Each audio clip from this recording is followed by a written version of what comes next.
Hello, I am Matt Williamson. How's everyone doing this wonderful day? Nice, crisp, clear Pittsburgh, cold, chilly day here in December. Christmas right around the corner, but more importantly maybe is Steelers Colts. Let's just kind of talk Colts. I'm going to introduce you to the Colts a little bit. I think they're having a great year for considering their expectations. I keep saying all week, they're playing with house money. I mean, last year they earned the 4th overall pick. Took Richardson, rebuild, new coach, and I think all that's been a success. I mean, I know Richardson's out, and we got to see if he can stay healthy. Actually, he had a hard time finishing games that first month of his career, but boy, did he flash. That doesn't matter for this game, of course. It's Gardner Minshew in there. But I think their coaching staff, rookie coaches always worry me, really have a good firm grip of things and look like they are a success. The offensive line is back to playing really well. Nelson, guys like that are, sort of household names for his offensive linemen go. That was a problem last year. Maximizing the most out of their run game, even without Taylor, and as well as, Minshew being back there. He's kind of a wild card. He's kind of a wild stallion, a little all over the place, but he's an NFL quarterback and a real good backup and hold down the fort type of guy. I like their receivers. Defense is very Seattle cover 3-ish. I mean, they play so much cover 3 with a single high safety, don't blitz. And therefore, what this front office does, and you'll see it on Sunday or Saturday, is they really want athletes with length, especially on defense, but all over the place. I mean, they want long arms, look good coming off the bus, cover a lot of ground, zone, disrupt passing lanes type of players on defense. So if you even go look at like their last 2 drafts or so, it's basically all those type of dudes. And then, hey, give them the coaches to coach them up. I mean, so that's their strategy. It seems like it's working well, particularly on defense. So here's a bunch of stuff I have for you. I don't usually talk series history because I think a lot of it doesn't matter. What happened in 1942 doesn't necessarily mean anything for this upcoming Saturday. But this is unbelievable to me. Let me read this off that I wrote. Beginning in 1950, these two franchises have met 33 times, but only 2 of those games took place before 1968. Okay.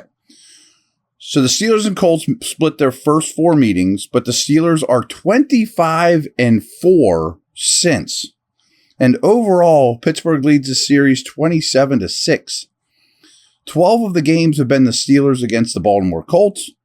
The Colts won just 3 of those dozen matchups. The Colts have won just 2 games against Pittsburgh in the 2000s, 0 in the 1990s, 1 in the 80s, and 2 in the 70s. Like, that's crazy. Steelers are currently on an 8-game winning streak and have won 5 in a row in Indy. The Colts and Steelers have met 5 times in the postseason, with Pittsburgh undefeated in those playoff battles. I mean, rarely do you see a history that is just dominated by one side decade after decade. I mean, rare stuff. I thought you'd get a kick out of that. Couple special teams notes. Last week was Miles Killebrew's 4th punt block in less than 3 full seasons with the Steelers. That's a huge number. And that's more than, I think about 50% of the league has had punt blocks during Killebrew's time as a Steeler. He's been here well over a year and a half, not quite 2 years. 4 punt blocks. Most teams don't have 4 punt blocks in that stretch. However, 2 weeks ago, the Colts blocked 2 punts in Tennessee. There has only been a total of 5 missed field goals in all the Steeler games this year, both sides of the ball. Only 5 times has someone on either side of the ball in a Steeler game attempted a field goal, and it had not made it. 52 have been attempted.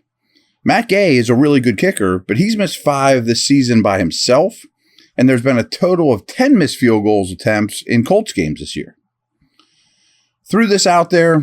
It doesn't quite pass the sniff test to me, but according to EPA, which is a metric I very much trust, but I can't say I'm an EPA special teams, expert by any stretch. But in terms of punts and kickoffs, only the Bears have been worse than the Steelers in generating EPA on punts and kickoffs. However, on punt and kickoff returns, only the Bengals and Eagles have been better. Like, I don't look at the Steelers return game and think, wow, it's great. But, I mean, I didn't make it up either. Quick break here, and then I got a bunch of just like matchup overview stuff for this game.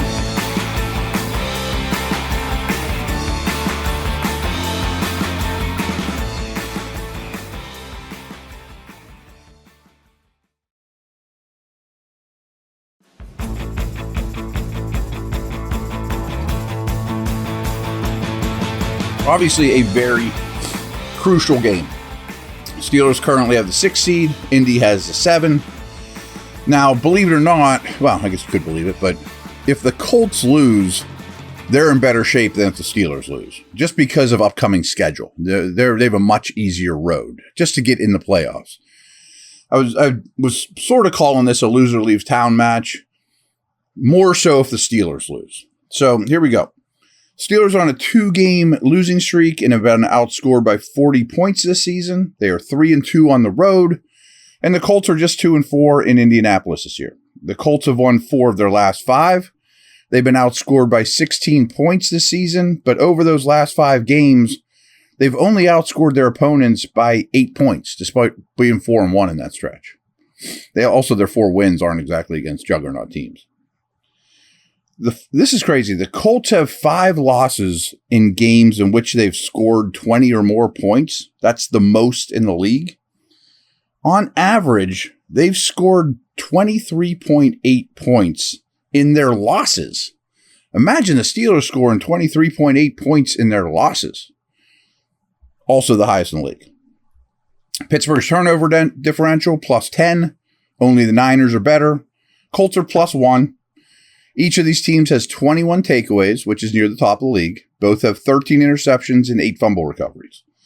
Indianapolis' opponents have fumbled 21 times, but the Colts have only recovered 38 of those opportunities. Again, their defense is fast, long arms, causes fumbles a lot, gets a lot of people to the ball. However, the Colts have turned the ball over 20 times compared to just 11 by the Steelers, which is the lowest in the league. For the season, Pittsburgh has a time of possession of 28.58. The Colts are at 28.35, which is both near the bottom of the league. But over their last 3 games, the Steelers are at 33.26, where the Colts are basically the same at 28.54. The Steelers' defense is surrendering a full yard more per pass attempt than their offense is producing. Every time they drop back, pass attempt, 7.2 yards versus 6.2. And the Steelers' opponents average just over 47 more passing yards per game. And they've also thrown 8 more touchdown passes than the Steelers. Pittsburgh and Indianapolis both attempt deep passes, 10% of their attempts. Only 7 passing attempts are less. They both take a lot of shots. Pierce, Pickens, not necessarily a deep passing game, but a shot-based team. The Colts' opponents average 68.4 plays run per game. That's the most in the league. So teams are running a lot of plays against this defense. Pittsburgh's opponents average 64.8, which is more than all but 7 teams, including Indianapolis. The Steelers have only led for 19% of their offensive snaps this year. It's only ahead of the Jets and Panthers. So when they snap the ball on offense, 81% of the time, they're not winning. It's either tied or they're losing. Jeez. Through 14 weeks of play, with every team having their bye week now behind them, on a per-snap basis, the Steelers' defense is the oldest in the NFL, with an average age of 28.2 years, while their offense is second youngest at 26.1.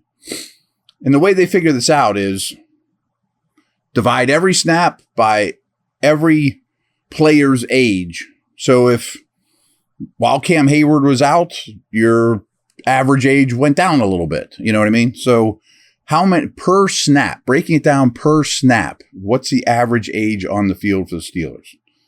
For every team. So overall, the Steelers are the 11th oldest team in the league per snap. And people like Patrick Peterson probably skew that a little bit as well. While the Colts are 27th Their average age is 26.3 years. The Steelers are 27.2. As I mentioned, this game probably means more to the Steelers in terms of consequences because per EPA, including this upcoming game, only 3 teams have an easier schedule the rest of the way than Indianapolis. So if they stumble, maybe they can run the table. Who knows? I'm not going to study their opponents that much because once they're out of Steelers done with them, I'm kind of done with them too. All right, take care. Back tomorrow.